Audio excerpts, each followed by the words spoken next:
Alright, so I just did my first listen to Megadeth's new final album, their self-titled Megadeath.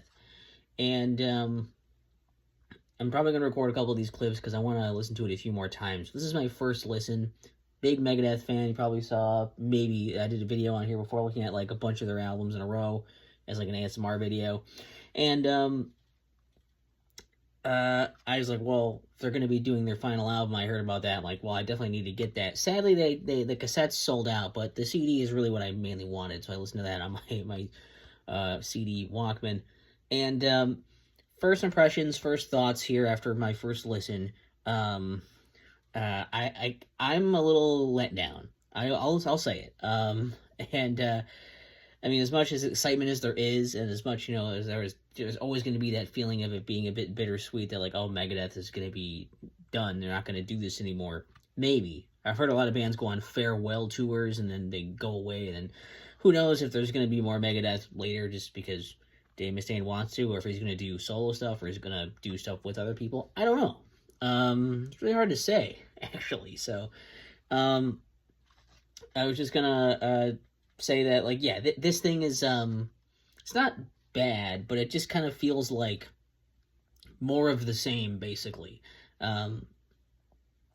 Like, it sounds like new Megadeth, and that's not necessarily a bad thing, but it doesn't like sound like the best of new Megadeth. That's kind of like The Sick, The Dying, and The Dead was really, really good. That was the album just before this one. That was really good.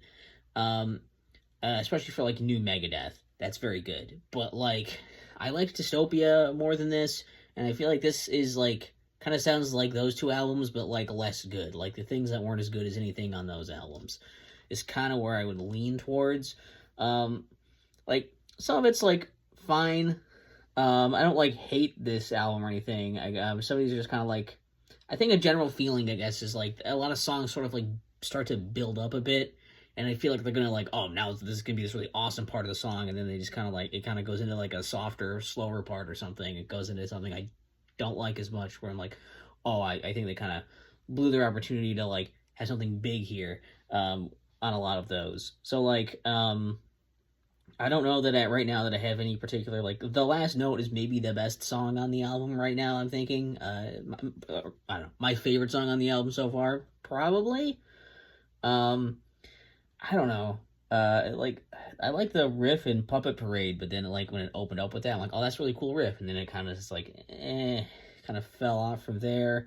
I don't know, like, the title "Let There Be Shred" is great. I kind of like this, kind of like a fun, like dumb song in that sense. It's not a bad thing. I would probably let it slide more if other stuff on here was like better, but it's harder to when other stuff on here isn't like way above that. I Don't Care is just kind of silly.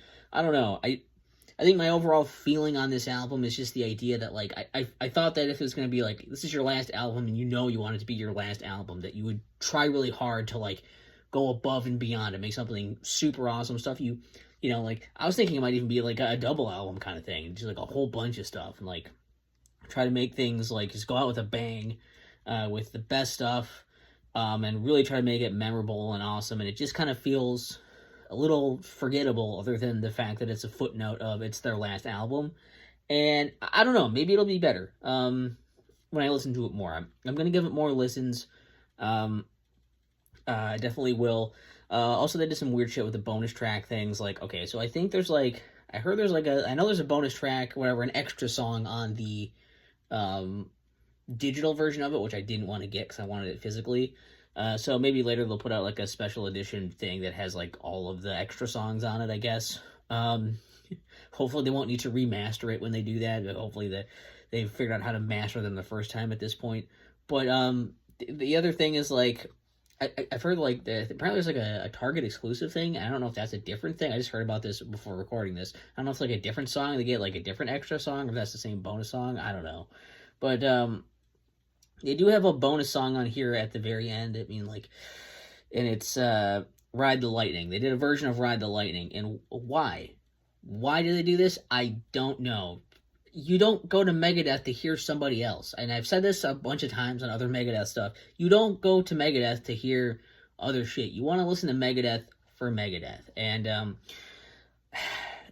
I would also let this slide a bit more if it was good, okay? If it was good, I'd be like, all right, it wasn't necessary, but it was good. You know, like Cold Sweat, that was actually good. I like that one. I think they did a good job with that cover. I believe Foreign Policy. Oh my god. I believe Foreign Policy was also a cover. I'm pretty sure that was the one I'm thinking of. But like that one, they covered that, and like that one was also okay. It wasn't a great song. I don't think it was great necessarily to begin with. It was just wild and insane thing, but it was fine.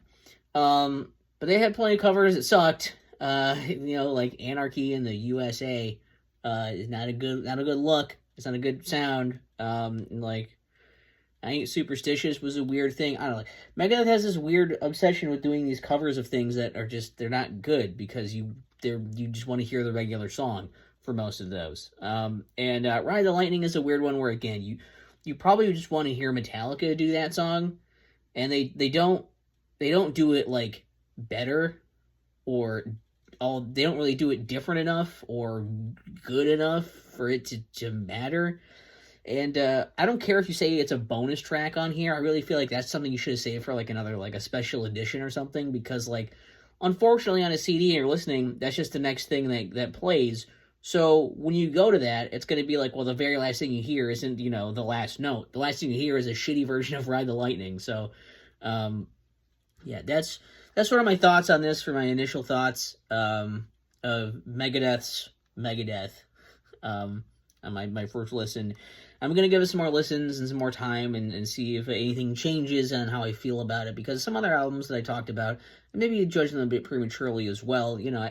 At this point, I've had some more time to listen to some of these other albums more, and I feel like, the system has failed, has kind of grown on me a bit more over time. I think like Dystopia and The Sick, the Dying, and the Dead are pretty good. I've liked those more and more, listening to them a bit more. So like it could happen, I could find myself, potentially getting into this more and being a little more favorable to some of this stuff, but right now I'm doubtful. So we'll see. You never know. But that's where we're sitting at this point. I guess I'll see you in the next clip that I weirdly edited into here to see if that's that changed. All right. So I've given this some more time, and I've given it some more listens. I've actually listened to this now across like a few different sessions. I've listened to it on multiple different sets of headphones and things as well, and so I feel like I've gotten some time to really settle in with this. And the thing is, once I got over the disappointment of it, definitely even just the second listen to Megadeth's final album was nowhere near as rough as the first one, because the first time you listen to it, you're like, oh man, this is going to be huge and epic, and it's their final album, and they're deciding to go out on their terms, and it's really not a going out on top kind of thing, it's not that, it just isn't. Unfortunately, that's not what we were given, but once you get over that disappointment, what we were given is actually not that bad. It's probably not going to be in one of their top-rated albums for anyone, It's going to be still probably most notable as their last one. In fact, I still would probably say that The Sick, the Dying, and the Dead, that's probably still a better album, I think, in general. I think it would have been, if that was their send-off, that probably even would have worked better, I think. But, like, I'll be, I'll be fair here and say, like, Tipping Point, that's a good starting track. That's a pretty good one. We just kind of go through here. Like, that one's good. I Don't Care is dumb. And Hey God is also not very good. Those are kind of like, okay, well, you're trying to give them benefit of the doubt. And it's like, the part, like, in I Don't Care, would you call it the pre-chorus?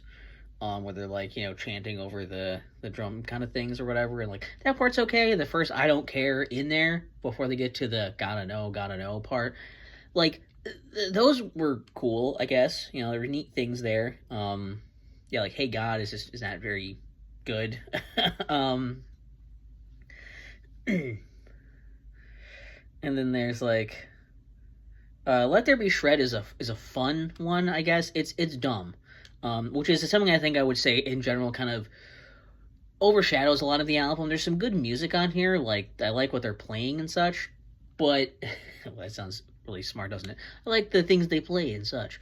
But like I like a lot of like the actual like music and like the riffs and things are like they are cool. But then like the lyrics bring down a lot of it because even some of the singing is fine, but like the lyrics just brings it down a lot because the lyrics are just not that good. So at least with Let There Be Shred, okay, great title. I understand why people would be a little bit disappointed that like it's not better than it is, but it's like it's a dumb fun song. So like yeah, I didn't expect this to have like any like amazing lyrics, but it's just like how many bands have made songs about hey I play music. Megadeth has done it themselves multiple times. It's fine to do that. And at least it's like a fun dumb one. So I kind of like that one. Um, you know, it's a fun line to say. Like so that's fine. Puppet Parade was just I liked the beginning riff of that one. Um, but then like it sort of flatlines after that. Because it's like they go on with it and just kind of like I feel like I was just waiting for it to like explode into like the cool like a really awesome part and then just like it never built into that and just kind of like muddled around for a while until it got back to the cool riff at the end again. I was like, oh, that's a shame. Um, Another Bad Day. I guess it's fine. I didn't mind that one. I wasn't a particular standout. Made to Kill. I believe that one is pretty bad. It's just dumb. It like I don't know. Made to Kill, Obey the Call. There's just like I feel like these are sort of like some of the stuff here too. It's like you can't make a like a political song or like commentary like social commentary or anything like that um if you have dumb lyrics. And so if the lyrics are falling apart on that, I guess the music could carry it, but for these I feel like it really didn't, at least for me. And the other thing is that like unfortunately we don't get any like fun dumb like political paranoid kind of like conspiracy theory, whatever stuff. We just don't get any like fun stuff like that. Um, like a fun, dumb political thing on here, which is a shame because that's a kind of a Megadeth staple. I kind of, as dumb as those may be, I do kind of enjoy them because it's like, oh yeah, that makes sense that they would do that. Um, I will say, I Am War. That one is probably my favorite song on the album. Actually, I've listened to that multiple times now. I do actually like that. Again, it's a little not like the greatest lyrics, but the music is very catchy, and it's generally the song. I like the song, the way it progresses, and like it's a simpler idea as well. It's just kind of like we're broadly talking about like a war, I guess. So it's like it's not like a focused point on anything there, and so it doesn't feel like it's trying to laser focus on anything like particular. It's not pretending to be like some kind of big like this is about this. At least that was my take. It just felt like it was about war, in general, and like I don't know, I liked it. Um, the Last Note is also good. Um, that's I think that one I probably like many of us. I probably like it more than it is good. If that makes sense. Because like somebody just listening to the song, I'm like, all right, whatever. They're probably not going to be super wowed or impressed. But if you are a big fan, um, like you've been listening to Megadeth for a long time, you just really like them. I think that it's going to hit a lot harder to be like, oh yeah, this is it. This is like the end of an era thing, right? And it's mostly about just him like playing music and like his career and stuff, I guess. So it's like this is not a Megadeth song, like in the sense that like it's about everybody. It's still very Megadeth. Pretty much is Dave Mustaine, so it's kind of like he's like, yeah, I'm done. And it while it's not again an amazing explosive whatever for this, it's good. It is one of the better songs on the album, and it does kind of like hit that pretty well, and it, like the spoken word like ending thing too. That was cool. I think it would have been a really good way to actually end the album. I'm still pissed off that they decided to put a shitty cover as the final song on the album, the bonus track of Ride the Lightning. Yeah, it's here's the thing. If there was a version of this album that you could buy that didn't have that on there, that's a bonus. get the special edition, get the whatever the fuck edition, get the remastered thing in however many years, add it on there, and as a bonus track. That's fine. This is just the album, though. You haven't released a version of the album without that. It's not a bonus at that point. That's just part of the album. There's nothing bonus about it. Unless there exists versions of this without that song at the end of it, which if there are, and I just didn't see that, maybe the cassette doesn't have it on there. I don't fucking know. That's not a bonus, okay? Also, it's ending it on that is just so weird because, like, why of all things do you want to have the last thing that people hear on your CD to be an inferior version of a Metallica song? I don't understand why you would want to do that. You didn't make it better. You didn't even make it as good. So that's, again, still annoying. Still, that part's not even disappointing. Other than like the album situation thing, it's just dumb. It's just frustrating. I'm annoyed with that. But overall, I mean, like, I still like it. It's still, again, it's not one of the best Megadeth albums by any stretch. It's really, it's fine. It's for new Megadeth. It's totally passable. I don't think it's quite as strong as, like I said, as The Sick, The Dying, and The Dead. It's maybe closer to somewhere with like Dystopia and like 13 maybe. I don't know, like it's not great. It's definitely like, hit and miss for some of the stuff. But that's kind of my 2 cents on it. And hey, I would also like to know what you guys think. I mean, I know everyone says that, but like I would actually like to know what you guys think of it. And like in the comments, if you've listened to the album, I'd like to get more perspective what other people think. I was trying to look at some of what people are saying online about it and everything, and it feels like there's kind of some mixed opinions. So I'm not really just saying like, hey, tell me if you liked it or not, but like, why did you like it or why didn't you like it? Like, what parts and things do you like and not like? What songs? What, like, kind of like have a conversation, a back and forth on it. That would kind of be fun, I think. But this is it's one of those where, like, I mean, you could have gone out worse, I guess. It's better to have it and be like, well, I like some of the stuff than to just not get it at all and just be like, I guess we're done now, and that was it, So that's fine, and for what it's worth, it's also a kind of a thing of like, they don't really need to make the most amazing thing ever, because of like, essentially they made Rust in Peace. And so after that album, basically, you're not really gonna top that, probably. I think it would probably be a fool's errand to try, especially when Megadeth is a bit past their prime. That probably was their prime, was around then. I mean, Rust in Peace followed back-to-back with Counter to Extinction is a pretty rough 1-2 punch to ever come up against again, right? That's a pretty big thing. That's pretty awesome. And there's still plenty of Megadeth that's awesome within their whole discography, within all of the stuff they've done. So I wouldn't say that this is I wouldn't say this is bad. This doesn't ruin anything about the band. There's still plenty of awesome stuff, and there's some cool stuff on here too. So I'm not trying to totally shit on this, be like, well, this album's terrible, but it's just a little disappointing from the hype perspective, and in a more realistic sense, and being a little more reasonable, a little more critical about it. I think it's just a fine Megadeth album that will largely only be remembered for being the last one. That's going to be its big standout thing. I mean, the artwork was cool too, but that's my 2 cents. Let me hear yours. Have some back and forth if you want. I think that was it. So hopefully this was okay. And yes, I did record the entire thing in vertical format because I'm an idiot.